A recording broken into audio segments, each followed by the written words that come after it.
Hi guys, నేను చల్లపు పెసర పునుగులు చేసుకునేదానికని చెప్పేసి పెసరపప్పు నానబెట్టేసుకున్నా. దానికని చెప్పేసి ఒక గ్లాస్ మైన పెసరబ్యాళ్ళు నానబెట్టేసుకొని దాంట్లో ఒక 3 టేబుల్ స్పూన్లమైన మినపప్పు కూడా వేసుకొని నానబెట్టేసుకున్నానండి. ఒక 3 గంటల పాటు నానబెట్టిన తర్వాత అవి ఇంకా మిక్సీ జార్లో వేసేసుకుంటాను. నీళ్ళన్నీ వంపేసుకొని దాంట్లోనే కొంచెం అంత పసుపు, ఉప్పు, ఒక 4 పచ్చిమిర్చి, కొంచెం అంతా అల్లం వేసేసుకొని బాగా మిక్సీ పట్టేసుకున్నానండి. బాగా మెత్తగా పట్టుకోవాలి మిక్సీ.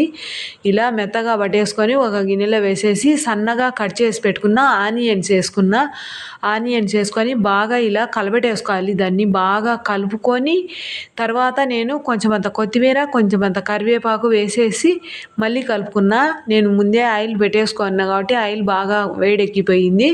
ఇంకా ఇవి చిన్నగా పునుగులు వేసేసుకున్నానండి. పెసరపప్పుతో పునుగులు చాలా టేస్టీగా ఉన్నాయి. మా వీడియో నచ్చితే ఒక లైక్ చేసి మా ఛానల్ని సబ్స్క్రైబ్ చేసుకోండి.